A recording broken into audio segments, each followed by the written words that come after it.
Welcome to this presentation on farmers and local government. We talk a lot about how to encourage local governments to be more responsive to agriculture. Today, we're going to look at the other side, encouraging agriculture to be more involved in local government. Before we get started, let's define what we mean by local government. It's basically any level of government below the state level. In Pennsylvania, there are 67 counties which are considered to be local governments. In each county, except Philadelphia, there are boroughs and townships, and sometimes cities, along with school districts. All of these are local governments. They provide services such as road maintenance and snow removal, garbage and recycling, parks and recreation, land use, law enforcement, and sometimes even libraries or cemeteries. Not every local government provides all of these services, and school districts have their own list of services related to education. Local governments have laws and regulations that affect many aspects of your farm operation, from the size and placement of signs to where you can put buildings and what they can be used for. Local governments levy the bulk of the property taxes you pay and probably own the local road next to your farm. With the power to regulate these and many other aspects of your farm operation, local governments can directly impact your livelihood.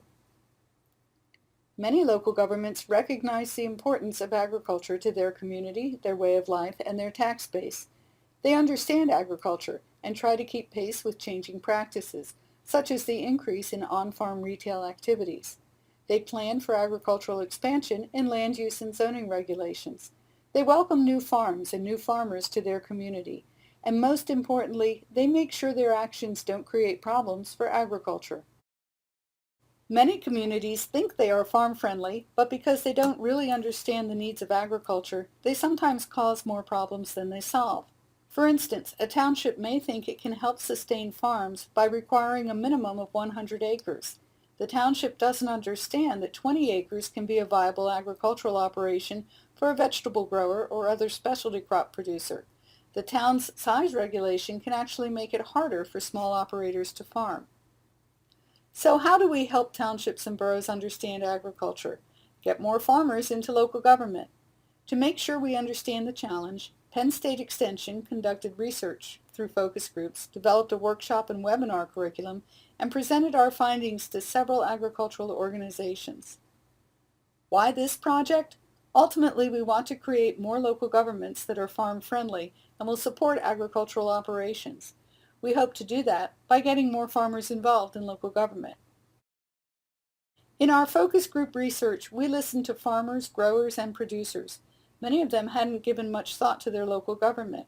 Unless there was a specific issue, usually around permitting, local government just wasn't on their radar screen. They didn't see the value in getting involved. They asked, "What's in it for me?" which became the title for this webinar. There isn't any hard data on farmer involvement in local government, but many of the farmers in our focus groups told us the numbers are down. Many spoke of the involvement of their grandparents and parents, but said the tradition of public service often doesn't continue to their own generation. There are a lot of reasons for this. In many areas, the number of farms has decreased, so there are fewer farmers in the community. When residential development occurs in farming country, new residents often have specific issues that they want local government to address and more time to get involved, especially if there is an influx of retirees. Local government is more complex than it used to be, and some farmers just don't feel they have the time to devote to it. Finding enough time to get involved is a major factor. Monthly township or borough meetings are hard to fit on the calendar during growing season, but there are other barriers too. Many farmers told us they don't want to get involved in controversial issues that could put them in conflict with neighbors and customers. They are uncomfortable with the confrontational tone of many local governments, and young farmers in particular feel like outsiders at township and borough meetings. Many farmers told us they don't think local government affects their operations directly, and that may be true until you try to spread manure, spray fruit trees, increase herd size, or open a retail farm venture. It may not be your own farm that's affected, but if enough of your neighbors are impacted, the local farming community may shrink. In today's world more than ever, farmers need to know their communities will support them. Listen to a few real farm stories. Could these things happen to you? This is the Jeffcoat family. Their beef operation has been in the family for over 60 years, and they're very active in 4-H and other local ag organizations. A big part of their operation is Riegert's Meats, which sells freezer beef directly to consumers. Business has been good, and the Jeffcoats decided to build a new butcher shop on another portion of their farm. When they applied for a permit, the township treated the new shop as a commercial enterprise rather than a farming operation, which would have been exempt from many regulations. After nearly a year and thousands of dollars, the Jeffcoats were finally able to build the shop, but not until they dealt with stormwater management, industrial waste, accessible bathrooms, and other regulations. Chris Jeffcoat said the township liked the proposed new butcher shop and tried to be as cooperative as possible. He said if there were something in the ordinances that recognized that farmers need to be involved in direct sales, they could have made it much easier for us to expand. Here's another example. Spoutwood Farm is a nonprofit educational farm. Its mission is to serve as a resource on natural farming methods in harmony with the environment. Spoutwood has a CSA and offers many other opportunities for hands-on learning, such as workshops and tours. Their annual Fairy Festival has grown into a major event, attracting over 15,000 visitors and providing significant operational revenue for the farm. But as township regulations changed over the years, the festival could not comply with stricter requirements for police, parking, and porta potties. Back in 1998, after long negotiations, Spoutwood signed a memorandum of agreement with the township to address these and other issues, so the Fairy Festival is alive and well. But now Spoutwood's educational mission is causing new headaches. The township wants to regulate the organization as a school, and the farm would once again be out of compliance.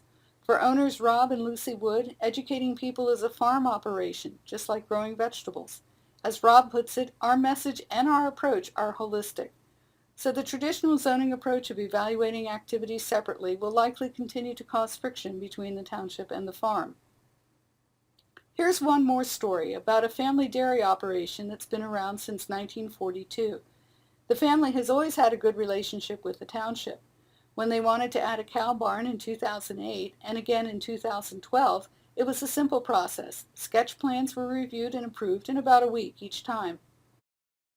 But last year, when they applied for another cow barn, things had changed because the township had experienced a lot of development. Instead of taking a week, the review process is taking months. The dairy's owner said, "I need to be under roof by the end of summer." The supervisors don't understand that farming is a time-sensitive operation. There are also good examples of farm-friendly local government. Bill Naugle works for a township as the zoning and code enforcement officer. His interpretation of the Uniform Construction Code, which is used by Pennsylvania local governments, is different from some of the examples we just heard. Bill applies a broad interpretation of the code and of his township zoning ordinance, which enables farmers to generate revenue from related businesses. For example, he has approved a bus barn, a small excavating business, and a worm compost business, all located on active farms as part of the farming operations. Why is his township's approach to permitting so different? Bill says it's because the township supervisors recognize the importance of supplemental operations in supporting and sustaining farms. They have a real interest in supporting farming in the township. When a local government understands and values agriculture, it's much more likely to have farm-friendly policies. It's up to farmers like you to help make that happen. And it's not just about your farm business. It's part of being a good citizen and sets a great example for your children. You can jump right into public office or take it slow. Just being an informed citizen and following local government issues can make a difference.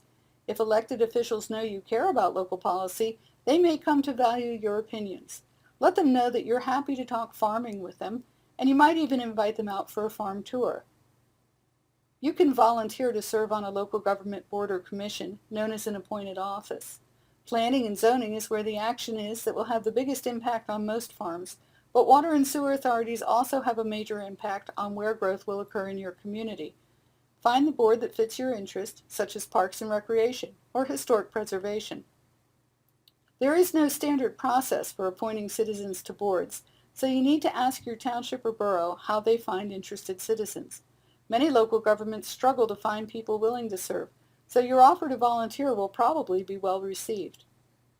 The most effective way to directly impact local government policy is to run for office and get elected to a position of governance, township supervisor or borough council member. Many rural township and borough seats go unfilled because there aren't enough people interested in running for office. And even more seats go to the incumbent because no one runs against him or her. Remember, when you run for office, you're helping to preserve farming as a way of life. Local government officials are elected every 2 years in Pennsylvania. Make your decision by January and you'll be in good shape for the primary elections in May. If you're registered to vote, you can run for office. It's that easy. There's no special training to be a local government official. Once you're elected, you can take advantage of workshops, conferences, webinars, newsletters, and other opportunities to learn and network with fellow elected officials. Here are some qualities we'd all like to see in elected officials. Are you a good listener? Do you really care about your community? Can you keep an open mind about issues? Then you'd make a great candidate. Your first step is to get to know your local government. Have you been to a township or borough meeting? You might be surprised how many local officials get elected without ever having attended a meeting of their local government. Show up for a few meetings. Find out what the biggest challenges are in your community.